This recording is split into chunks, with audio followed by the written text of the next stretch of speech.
I thank you for the question, my friend and my chairwoman.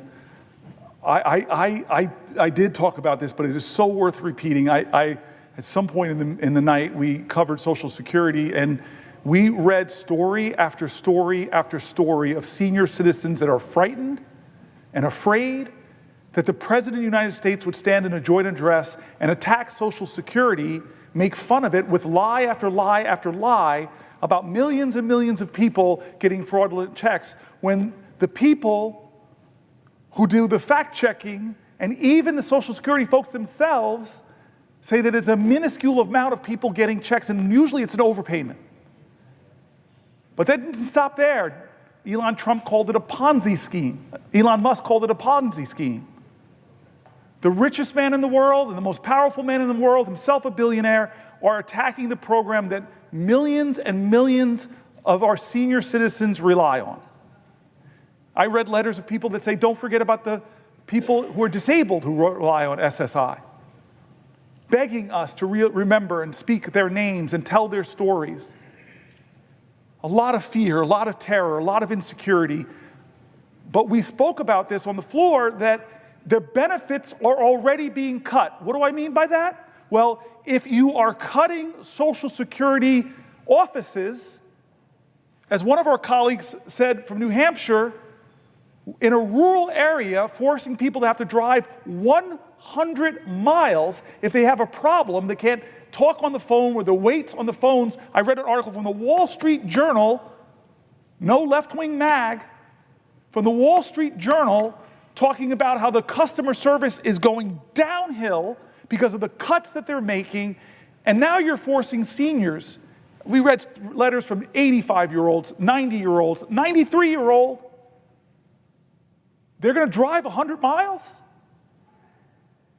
I read letters from Social Security workers who now work in inadequate spaces with inadequate staff, unable to do their job that they love. They're not leeches.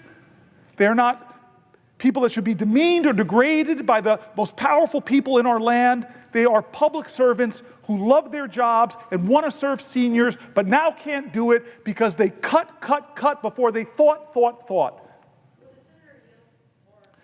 Question, because I will yield for a question while retaining the floor. I thank the senator from New Jersey. The issue that I think is not being illuminated enough are the sheer numbers here. In my state of Washington, 1.4 million people on Social Security, 1.8 million people on Medicaid. So you're talking about a big federal relationship. Now, I know that some people in the, I actually worked in the private sector. I can tell you one thing about the private sector. The bigger it gets, usually the more inefficient it gets. It just happens. Big organizations can be inefficient. So just because the federal government is the government doesn't mean that Social Security and Medicaid are fraught with fraud. In this case, my constituent's not even getting his check and no one is responding. And you would think with all this commotion that Social Security would want to jump right on it and fix it, but they're not. And the question I have for the senator of New Jersey is, in my state, I have, as I said, nearly 1.8 million people who are on Medicaid, and the same problem is now where our colleagues are trying to say they're going to get $880 billion out of the energy and commerce budget of the House of Representatives, when in reality, like 90% of that money is Medicare or Medicaid, and if Medicare is supposedly off the table, then the majority of that is going to come from Medicaid. So in my state, I'm hearing from hospitals that means they could close. That means essential Medicaid services that are used even in our jails or for fentanyl treatment, or Medicaid that is used as a Obamacare expansion for health care, that so many literally red Republican states, Republican governors have said, we want that. The governor of Idaho, yes, we want that. That's an expansion of Medicaid, and it's successfully working at providing health care to millions of Americans. But now our colleagues are entertaining a notion that they could cut this system. They're not really making it clear. So again, the illumination of you showing the urgency is like a big flag that we're trying to show to the American people. This is not a drill. This is now. This is happening. The beginnings of it are happening, and now this debate that's going to ensue is going to be a massive cut into those programs unless the American people wake up. Now, are your states, are you hearing this in New Jersey about the Medicaid cuts, the impacts on hospitals, on the delivery system, on essential services? I cannot emphasize to you strongly enough, we decided to start this whole thing at 7 p.m. last night with Medicaid. And we read story after story after story after story of people who are Medicaid beneficiaries, who are terrified, who are afraid, who didn't say if they cut $880 billion, if they diminish the cuts in any way to their services, they're holding together their lives in this fragile financial equilibrium that one little tug of a transportation service, one little tug of a home health care giver, it all crumbles. They're terrified and afraid. Some of the Americans are dealing with the greatest challenges, not of their own making. Some of them working full-time jobs and getting an injury. It costs extraordinary amounts of chaos to their lives. So yes, I read from the people who are recipients. I read from the people who run hospitals, from rural hospitals to urban hospitals to level 1 trauma centers, who all said that if they cut hundreds of billions of dollars, that it'll affect them. I did something really important. I read from Republican governors and Democratic governors, because I keep saying over and over, America, this is not right or left, it's right or wrong. It's not a partisan moment. It's an American moment. It's a moral moment. I read voices from Republicans specifically, Republican governors in Medicaid expansion states. They have this trigger. You know this, many states, that if the funding from the federal government ever dips below 90%, boom, Medicare expansion is over. Millions of people in financial crisis, in healthcare crisis. What is it going to take for us to say no? With such a firm voice, such a chorus of conviction, thousands, hundreds of thousands of Americans, red, white, and blue, every state saying, do not do this for no good reason but to give the majority of your tax cuts to billionaires like Elon Musk. It makes no sense.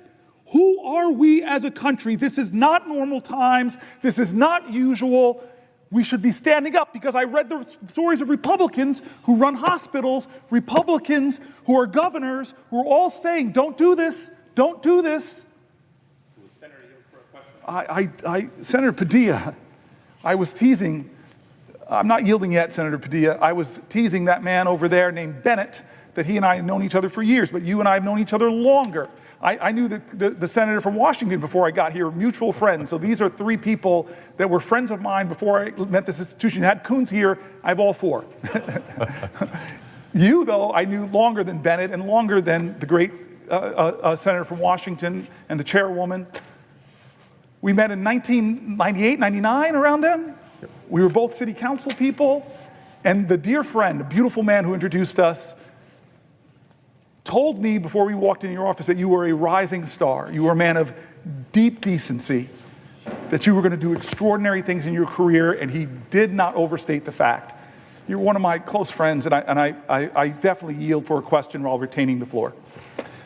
Thank you, and let the record reflect that he said the exact things, same things, probably better things about you, and he was absolutely correct. But I couldn't help but interject right at the moment where I did, because once again, your passion is coming through. There's been, well, first of all, I tremendously admire what you've been doing here on the floor of the Senate today, starting with last night. And as I've been watching off and on, there's these moments where your empathy and your sympathy and your care and concern is coming through. You can't help it. It's who you are. There's been other moments, as you've been talking about some of the key issues and dynamics of this current political climate that we're in, where your passion is coming through, and at times anger. I know it because I've seen it. I know it because we're getting calls in my office about this. I know it because if you monitor comments and commentary on social media about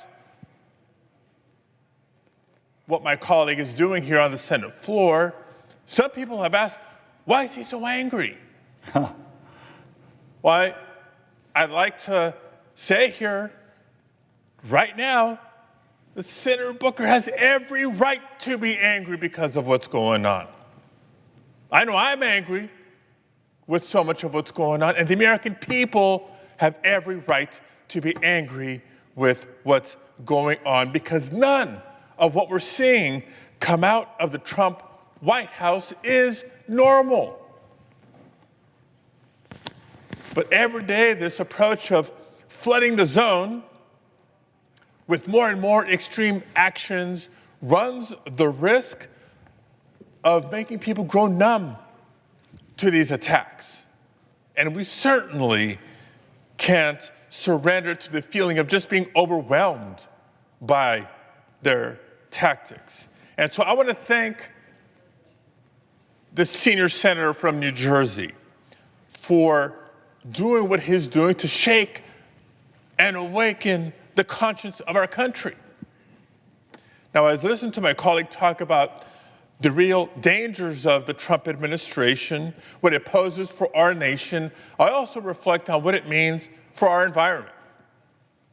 Because I know it hits home for many folks, but especially in my home state of California. Look, California, many of you have come to visit time and again, is home to some of those beautiful parks and natural wonders in the nation. But if you grew up in Southern California, like I did, you also know there's a flip side to this climate discussion. Definitely feeling And we lived through the real costs of climate inaction. Now, growing up, I can tell you not just about the smell of diesel exhaust, which I'll never forget, sitting on a school bus going to and from school, or the regular days where school would be shut down early, we'd all be sent home because of the smog, toxic smog in the air in the greater Southern California area. These were concrete reminders of the real threats that emissions pose to our health. California also knows the dangers posed by extreme weather. We know the droughts, we know the floods, and yes, all too often we've come to know wildfires, devastating wildfires like the ones we experienced in Los Angeles County at the beginning of this year. Now, Senator Booker was kind enough to come visit a few weeks ago to tour Altadena, the epicenter, if you will, of the Eaton fire that devastated so many.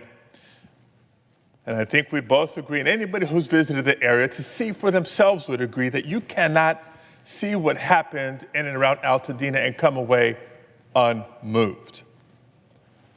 I go on and on with examples and reasons to say to you that this is exactly why California for decades has worked so hard against pollution and against the impacts of climate change. Everything from being aggressive on tailpipe emission standards to our ambitious conservation goals. The 30 and 30 goals set out by the Biden administration were modeled after the 30 by 30 goals set out by the state of California. California is also home to the very first Earth Day, which is now celebrated nationally each and every year. But today, much of our progress is now at risk, because just in the first 2 months of this second Trump administration, we've seen nothing but attacks on this progress of environmental protection. The Trump administration has sought to reverse the endangerment finding, which is the most basic finding of climate science, that yes, greenhouse gases harm public health. They've taken the steps of illegally freezing funding that this Congress had previously appropriated. I'm talking about the types of investments that keep our kids in our communities healthy. Now, earlier this month,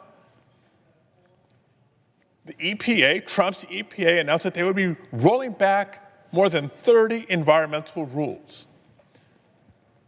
by doing so, they're not just going to make Americans less healthy, they're also going to hurt our economy.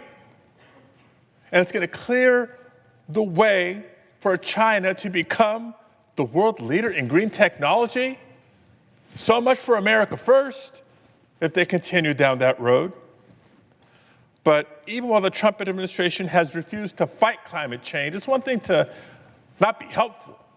They've actually taken a number of steps that are actually harmful and hurtful, make it harder, for example, for states to respond to natural disasters. They've toyed with tying wildfire disaster assistance to political demands. They've proposed eliminating FEMA. They've implemented federal freezes on things like hazardous fuel removal and the hiring of federal firefighters, things that we need to do in the winter months to prepare for the hot and dry summer months when the risk is greatest. They've even brazenly opened up dams and flooded portions of the Central Valley to pretend President Trump was helping with the Los Angeles wildfires when the fact is those fires were contained when they released this water that's no longer available in the hot, dry summer months.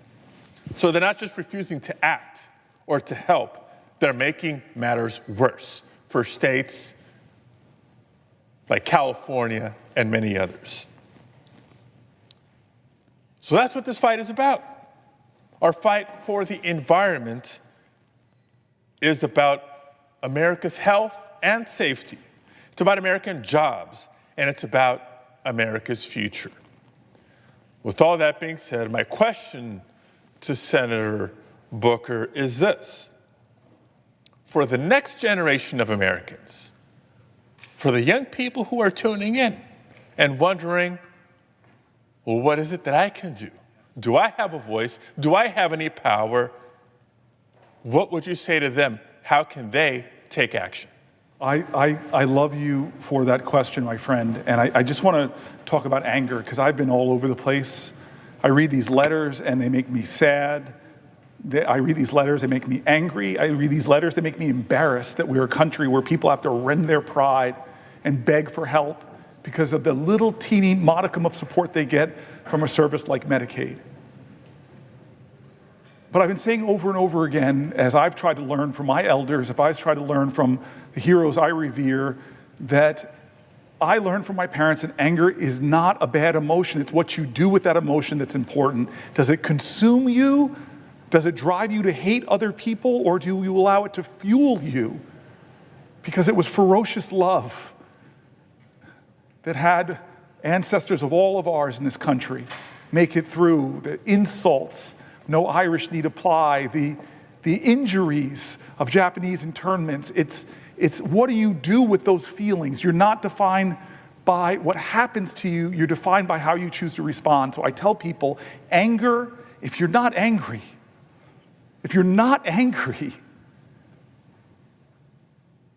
let that fuel you. Well, what about the heartbreak that I feel?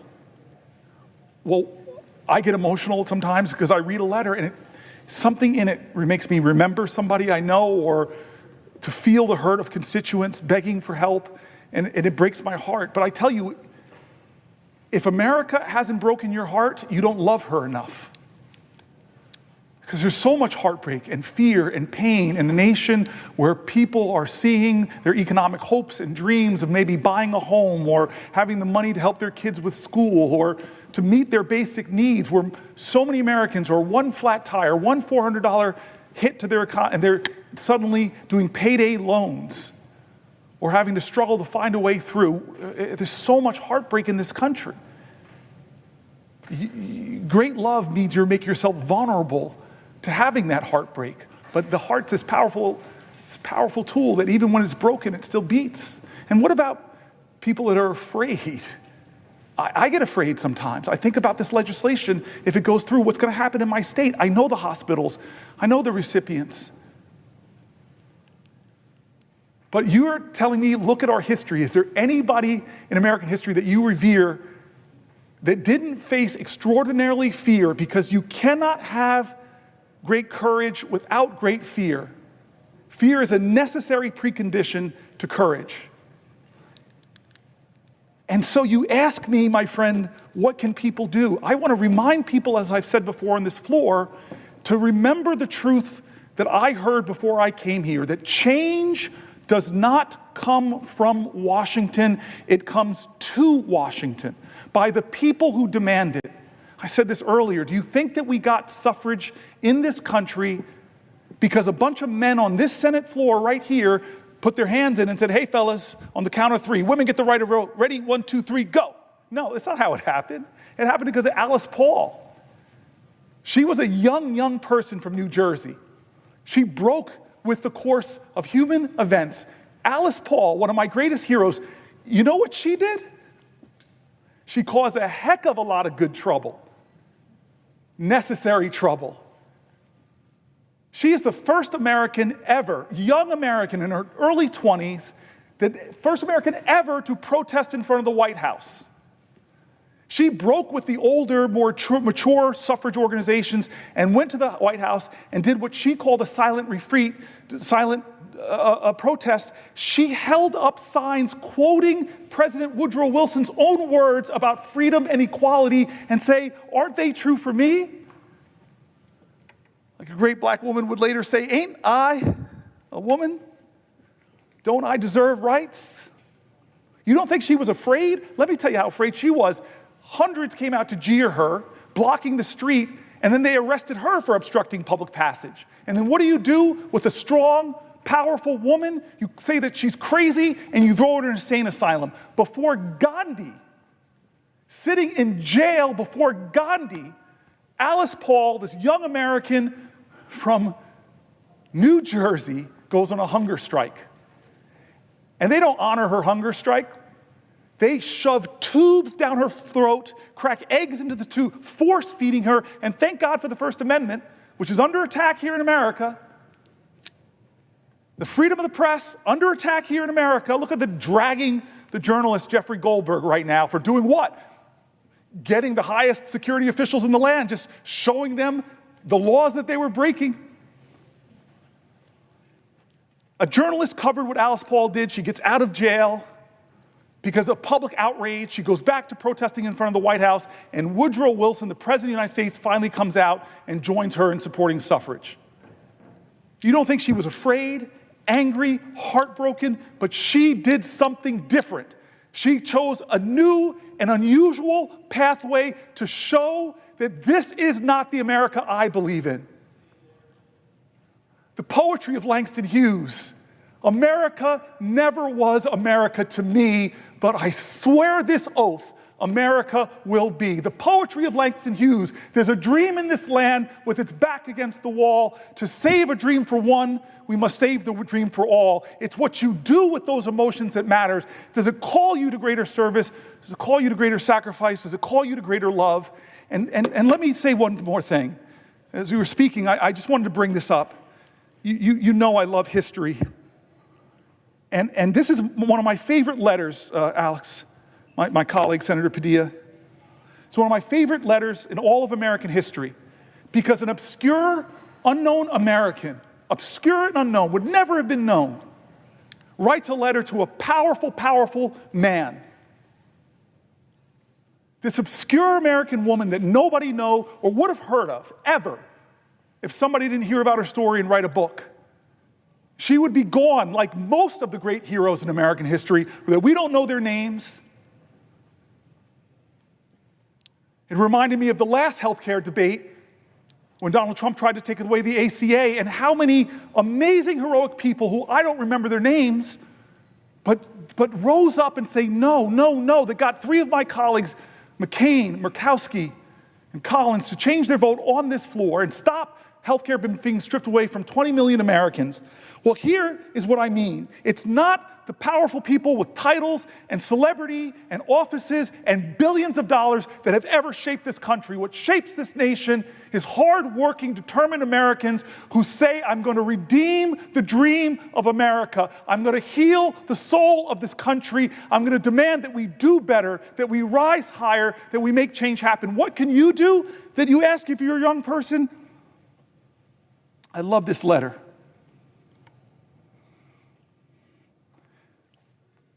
It's written by Frederick Douglass to an unknown person that would have never been heard of if it wasn't for this book. And he writes to his friend, "I am glad to know that the story of your eventful life has been written by a kind lady, and the same is soon to be published. You ask for what you do not need from me," Frederick Douglass writes. "You call upon me for a word of commendation. I need such words from you far more than you could need them from me," he says to this unknown woman, "especially where your superior labors and devotion to the cause of the lately enslaved of our land are known as I at least know them. The difference between us is very marked," says the great Frederick Douglass, one of the most known people. He was the most photographed man, period, in the 1800s.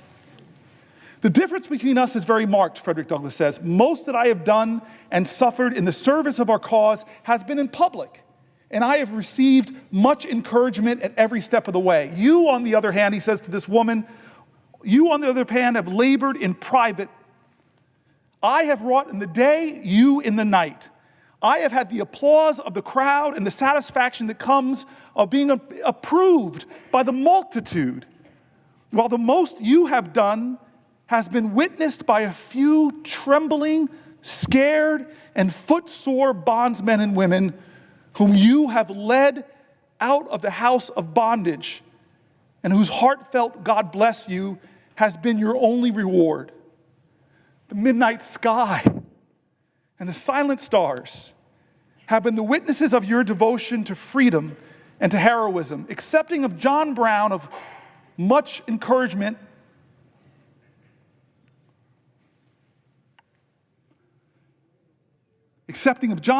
of sacred memory. I know of no one who has willingly encountered more perils and hardships to serve our enslaved people that you have. Much of what you have done would seem improbable to those who do not know you as I know you. It is to me a great pleasure and a great privilege to bear testimony for your character and your works, and to say to those to whom may come that I regard you in every way truthful and trustworthy." He gave his legitimacy to this book project, Frederick Douglass, to then an unknown woman who did the most heroic things. Her name was Harriet Tubman.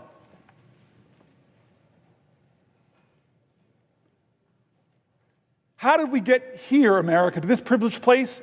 Well, we got here because of that incredible infrastructure project that this place didn't fund, called the Underground Railroad, where black Americans and white Americans broke laws, did civil disobedience to stop slavery. How did we get here? We got here because young 20-somethings got upon a bridge named for a grand wizard of the KKK, named the Edmund Pettus Bridge. We got here because they marched. We got here because they were beaten. We got here because they bled, and I may know one or two of the people on that bridge. I may know one of the two of their names, but I am in this body because of them. How did we get here, America? We got here because of people whose names I don't know, who fought at Seneca Falls. How did we get here? Because of people whose names I don't know, who stood at Stonewall. We got here because of people's names I don't know, who were there at Selma. This is the answer to your question. This is an American moral moment. This is the question of where do we stand for health care? Where do we stand for Social Security? Where do we stand for VA benefits? Where do we stand for our American neighbor when the call and commandment of every faith in our land is to love your neighbor? What is the quality of our love, America? Now is the time to get angry, but let that anger fuel you. Now is your time to get scared for what's happening to your neighbors, and let that fear bring about your courage. Now is your time to stare at despair and say, you will not have the last word, because I'm going to stand up, and at least I can give one person hope in this country. Can I give one person hope in this country? And so what do I want from my fellow Americans? Do better than me. Do better than we in this body. We are flawed and failed people. I see people showing up at our town halls yelling at us, Democrat and Republican, do more. How are you letting this happen? Well, I hate to tell you, we're doing all that I can think of. This is why I'm standing here, to try to give voice to those people. But what is more needed from now is less people sitting on the sidelines, less people being witnesses of American history, and more people determined to make it, to make history, to call to the conscience of this nation, to say, I will not stand for another American to lose their health care for a billionaire. I will not stand for another veteran who's dedicated to stopping the suicide of other veterans to lose their job. I won't stand for the air quality in my community to be made worse because they're letting polluters pollute more. I won't stand for the collective assaults on the Constitution by a man who even the highest judge in our land, a Republican-appointed judge, said, stop threatening and bullying other branches of government. When is it going to be enough? My voice is inadequate. My efforts today are inadequate to stop what they're trying to do. But we, the people, are powerful. We are strong. We have changed history. We have bent the arc of the moral universe. And now is that moral moment again. It's the moral moment again. God bless America. We need you now. God bless America. If you love her, if you love your neighbor, if you love this country, show your love. Stop them from doing what they're trying to do. For almost 20 hours, we have laid out what they're trying to do. 20 hours. I want to stand more, and I will, but I'm begging people, don't let this be another normal day in America. Please, God, don't let them take Medicaid away from 10, 20, 30, or 40 million Americans who desperately need it. Don't let them do it.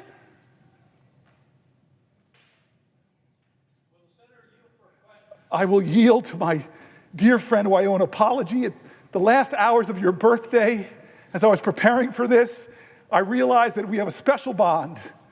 Before I yield, I want to tell this guy. The senator was discussing. Hold on. I yield, but I retain the right to the floor. So I yield, but I retain the right to the floor. I want to ask some questions about veterans in this country, but before I do so, you talked a lot about courage. Yes, sir. And how the world has been changed by people of courage. And I look down at my tie that I have on today. Yes. Which has the signers of the Declaration of Independence. And we think of that as a sacred document, an important document in our history, but these people had the courage to put their lives on the line for a radical idea, that people could govern themselves and that we could be independent of a monarch. And they were putting their lives on the line. That's courage. And I'm afraid we have people around here, Senator, who won't put their jobs on the line for the idea of America, for our Constitution, for the guarantees that are provided in the Constitution, for the First Amendment, for the structure of the Constitution, for the independence and separation of powers, which is what provides the protection, the essential protection for our freedoms. But let me ask a question about veterans.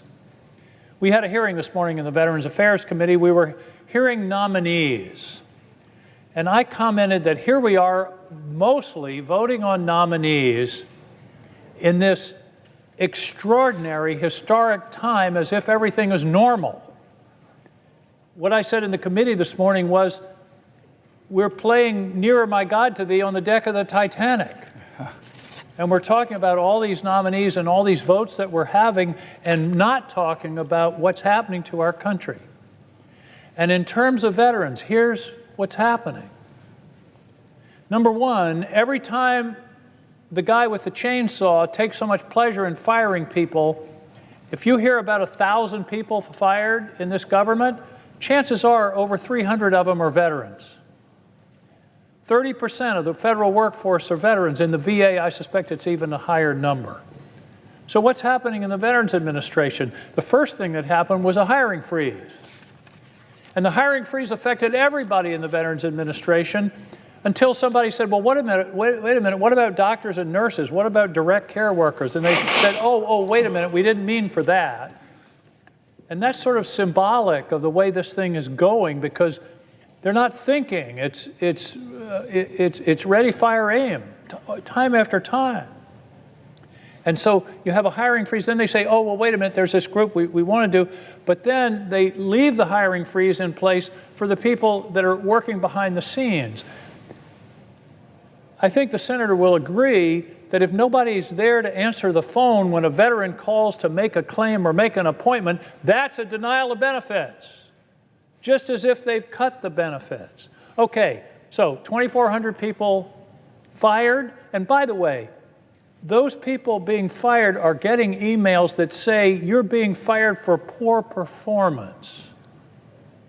There was no analysis of performance. There was no examination of how they were actually doing or what these people were contributing. It was random. It was people who were on probation. You know why? Because they're easier to fire under our laws.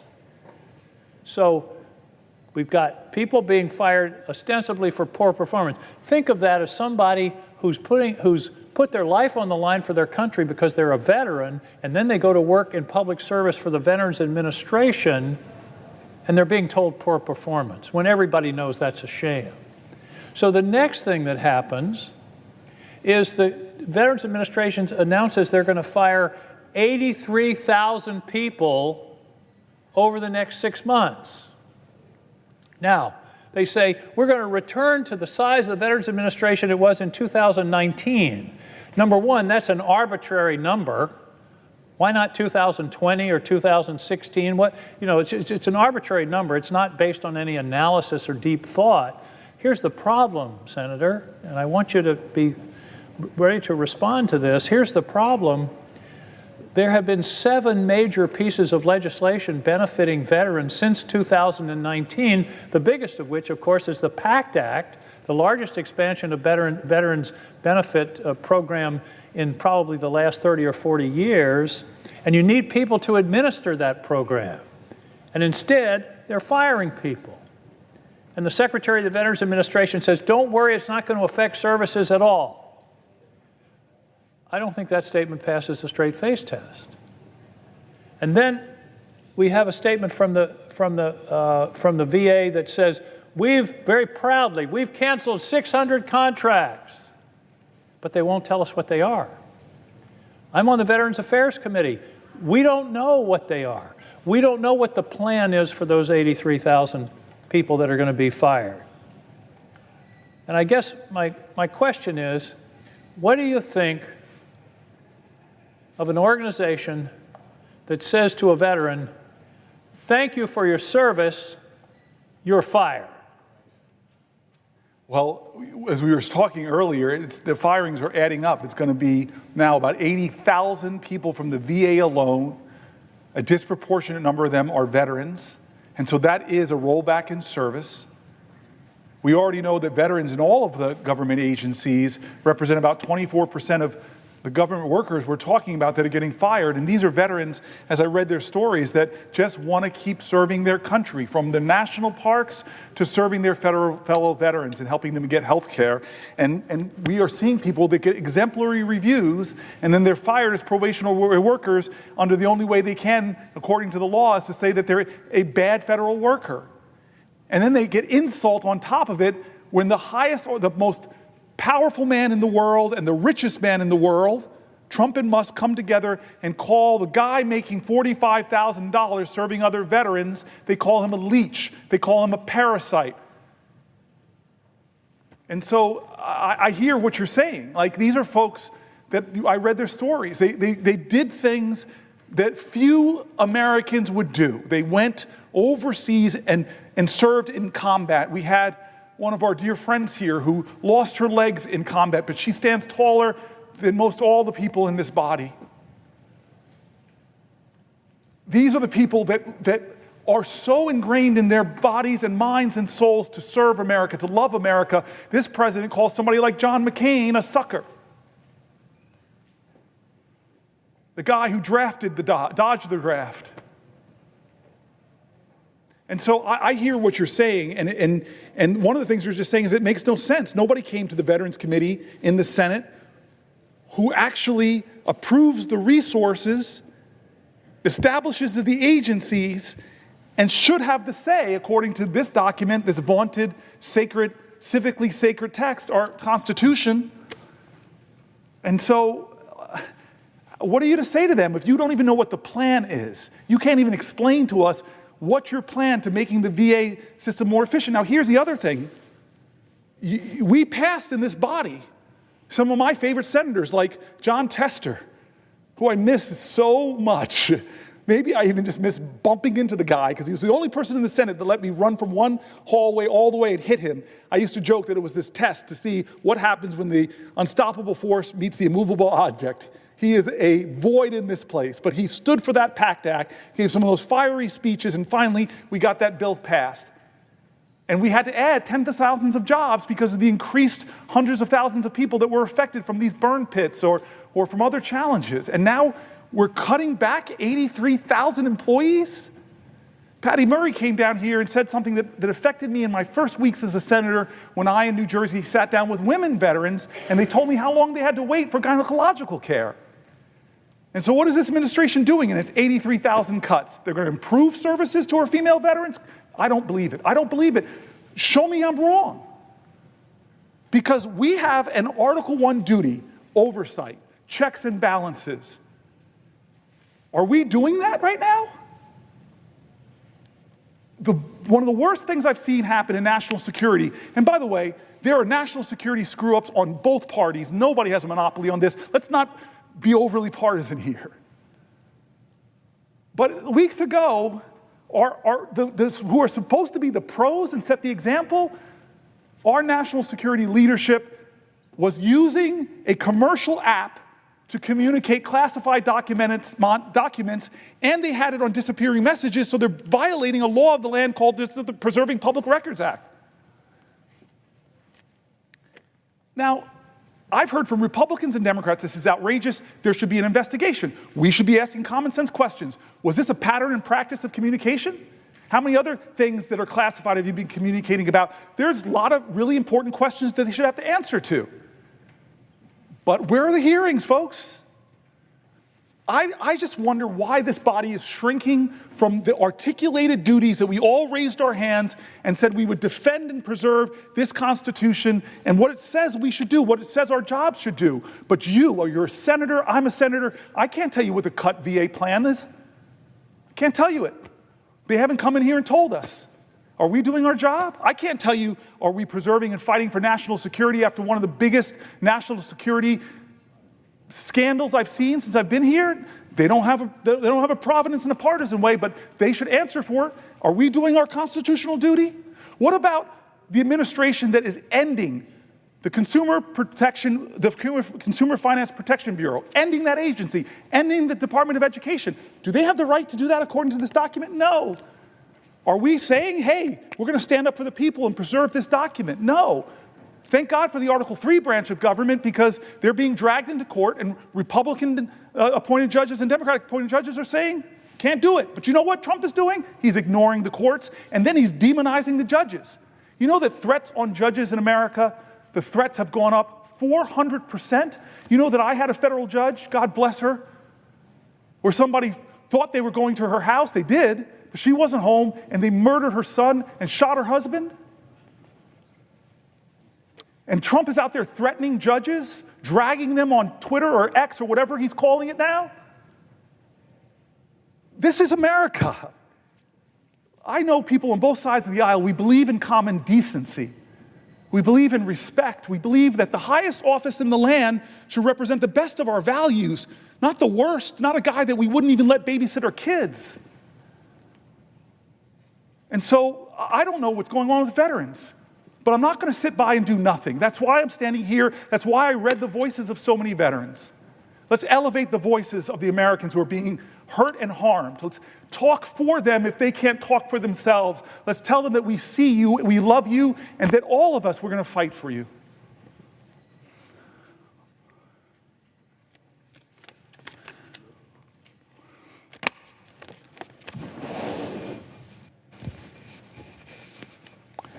Will the gentleman yield for a question?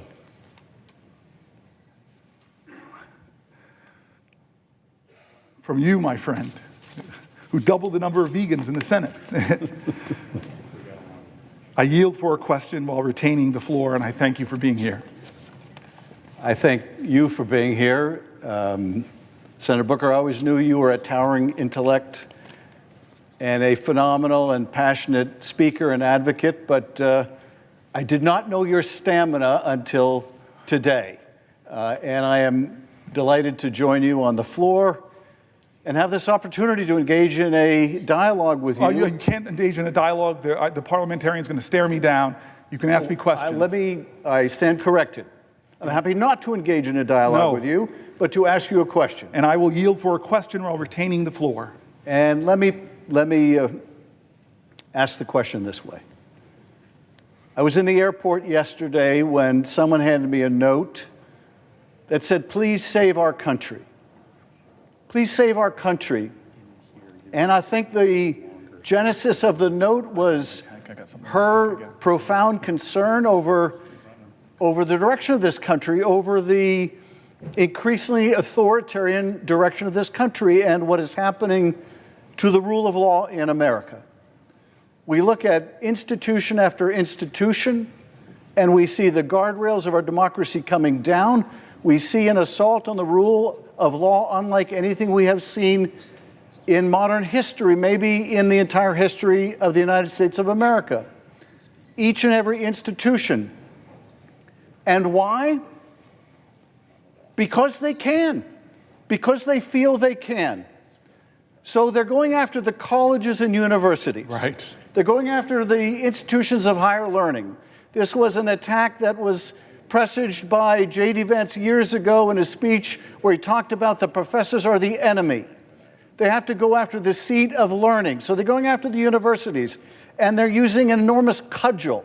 We'll cut off your funds. We'll cut off hundreds of millions in your funds if you do things, if you say things that we in the administration don't like. If you irritate the personal predilection of the president, you will have your funding cut.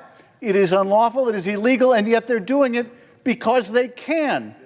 They're going after major American law firms because these law firms had the audacity, the unmitigated temerity to hire lawyers or have lawyers who would take on causes inimical to the president's personal interests. So they're going after these firms and they're threatening the livelihood of these firms. We'll close the courthouse doors. We'll cut your clients off from contracts unless you kiss the ring. And of course, it's not just the firms or what they represent.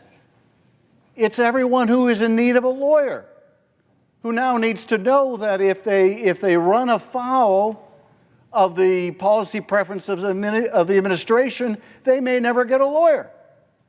And why are they doing this to law firms? Because they can. And they're going after judges. They're calling for the impeachment of judges. The latest is Judge Boasberg in a case involving the administration grabbing a bunch of people, designating them as part of a Venezuelan gang, and without any due process, without any process at all, taking them to some maximum security prison in El Salvador. And in fact, it would appear doing so even against the court order when the judge said, turn those places around. Now, why are they encouraging the impeachment of a judge? Well, I impeached a judge here. I was a lead manager before there was an impeachment of Donald Trump, or two of them. I led an impeachment of a corrupt judge. It's the same standard of high crimes and misdemeanors. It is not a high crime or a misdemeanor to disagree in a case brought before a federal district court, to disagree with the flawed reasoning of the government. Why are they doing this to judges? Because they can. Because they can. They're going after the press. They're going after the press and saying, if you don't call the Gulf of Mexico the Gulf of America, we're going to prevent you from attending press events at the White House or on Air Force One. And why are they doing this to press? This party that claims to be against censorship, why are they doing this to the press? Because they can, and they will continue to do so as long as they believe that they can, until we, and not just we in this body, but we in this country, stand up to them and tell them, no, you can't. No, you can't. If the slogan years ago was, yes, we can, today it has to be, no, you can't. No, you can't. No, you can't trample the rights of the American people. No, you can't censor our speech. No, you can't bring the weight of the Justice Department down on the American people. No, you can't, because we're going to stand together. We universities are not going to let you pick one of us off. We're going to band together. No, we're not going to let you go after the law firms. We're going to band together. No, we're not going to let you go after the press organizations. We're going to demand free speech. Until we come together, until we mobilize in a massive way together to say, no, you can't, no, you can't, they will continue to believe that, yes, they can violate the law with impunity. So my question, Senator Booker, is how do we tell them, no, you can't, not with our country, no, you can't violate the law, violate our values, violate our interests? No, you can't. How do we tell the administration no? My friend and colleague, I'm hoping that we could figure out thousands of ignition points where Americans can stand up and do that, call to their fellow Americans to do more. I'm not upset at the folks that have been saying to Democratic senators and House members and me and challenging me. I've talked to so many of my constituents who've said, you've got to do more, and all of us have to interrogate ourselves. Because like I said at the very beginning of this, at 7 p.m. on Monday night, I said, we have to say to history where we stood when they were coming after our constitutional principles, where we stood when they were threatening judges to impeach them for making just decisions, where we stood when they were taking law firms and threatening their business unless they came and kowtowed to the big leader, where we stood when they were disappearing people from America with the due process that even Anton Scalia said they should have. Where were you when they came after the health care of the disabled, the health care of the children, the health care of the expectant mothers, the health care of seniors? Where were you when they attacked veterans, laying them off for no justifiable reason and attacking the VA services that they rely on? Where were you when we turned our back on Ukraine? Where were you when we turned our back on our alliances? Where were you when they took the economy down with tariffs? When they took the economy down by threatening it so consumer confidence drops? Where were you? How many things are going on before we answer the question, as it says in Hebrew, he ne ni. He ne ni. Behold, Lord, here I am. And so I confess that I have been imperfect. I confess that I've been inadequate to the moment. I confess that the Democratic Party has made terrible mistakes that have given lane to this demagogue. I confess we all must look in the mirror and say we will do better. And it's not just defining ourselves what we're against. We, the next generation, as the baby boomers are leaving the stage, the last baby boomer president, we have to say that we're going to redeem the dream. We're going to dream America anew. We're going to start talking about bold things that don't divide people, that unite people. Bold things that excite the moral imagination of a country to do better, to go higher, that call us together. This is the time where new leaders in our country must emerge. I'm not talking about senators. I'm talking about citizens. This time of despair and darkness doesn't demand more darkness. We don't need to demean and degrade people who disagree with us. This is a time for us to do something bigger than that. Do you think Martin Luther King in Birmingham hated Bull Connor or said, I'm going to defeat this guy by bringing bigger dogs and bigger fire hoses? No.